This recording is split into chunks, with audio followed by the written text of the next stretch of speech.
పల్నాడు జిల్లా సత్తెనపల్లిలో ఉద్రిక్త పరిస్థితులు తలెత్తిన నేపథ్యంలో పోలీసులు 144 సెక్షన్ ని అమలు చేశారు. అయితే 2 రోజుల పాటు దుకాణాలు మూసివేయాలని విజ్ఞప్తి చేశారు. 4 లేదా అంతకంటే ఎక్కువ మంది గుమికూడవద్దని పోలీసులు హెచ్చరించారు. దీంతో స్వచ్ఛందంగా వ్యాపారులు దుకాణాలను మూసివేశారు.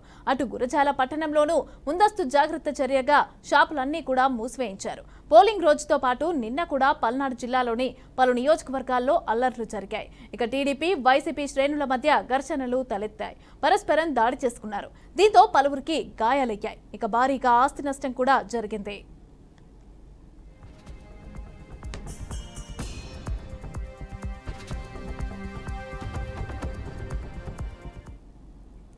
రెడీగా దీనికి సంబంధించి పూర్తి డీటెయిల్స్ మా ప్రతినిధి శ్రీనివాస్ అందిస్తారు.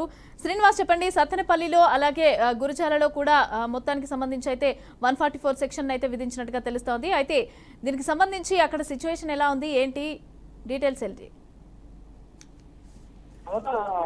గురజాల నియోజకవర్గాలు 144 సెక్షన్ అమలు చేయడం జరిగింది. ముఖ్యంగా చూసినట్లయితే ఎన్నికల వేడి ఇంకా చెప్పవచ్చు. సత్యం ఏదో చోట గొడవలు జరుగుతున్నటువంటి పరిస్థితి ఉండడం జరిగింది. ముఖ్యంగా చూస్తే తెలుగుదేశం వైసీపీ వారు ఇరువురు కూడా 2 పార్టీలు మాటకు మాట దెబ్బకి దెబ్బ అనే విధంగా కూడా రోడ్లపైకి వచ్చి హడావుడి చేస్తున్నటువంటి పరిస్థితి కూడా ఉండడం జరిగింది. ఈ రోజు పిడగిరాళ్ల, గురజాల, సత్తెనపల్లి ఈ 3 పట్టణాల్లో కూడా 144 సెక్షన్ అమల్లో ఉంచడమే కాకుండా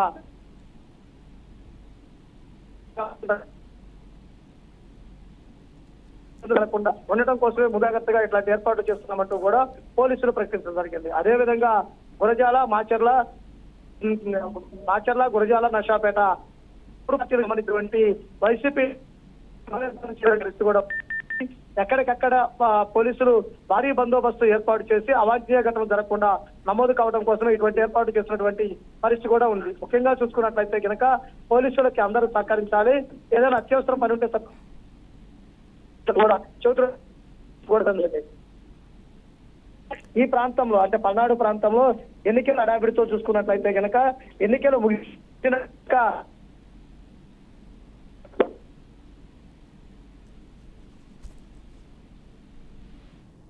రైట్, థ్యాంక్ యూ శ్రీనివాస్.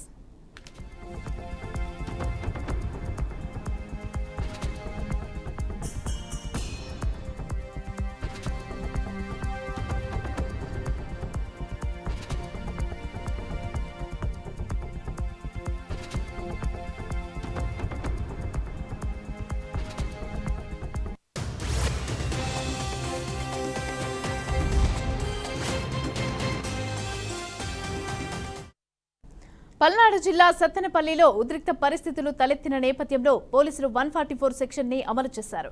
2 రోజుల పాటు దుకాణాలను మూసివేయాలని విజ్ఞప్తి చేశారు. 4 లేదా అంతకంటే ఎక్కువ మంది గుమికూడవద్దని కూడా పోలీసులు హెచ్చరించారు. దీంతో స్వచ్ఛందంగా వ్యాపారులు కూడా దుకాణాలను మూసివేశారు.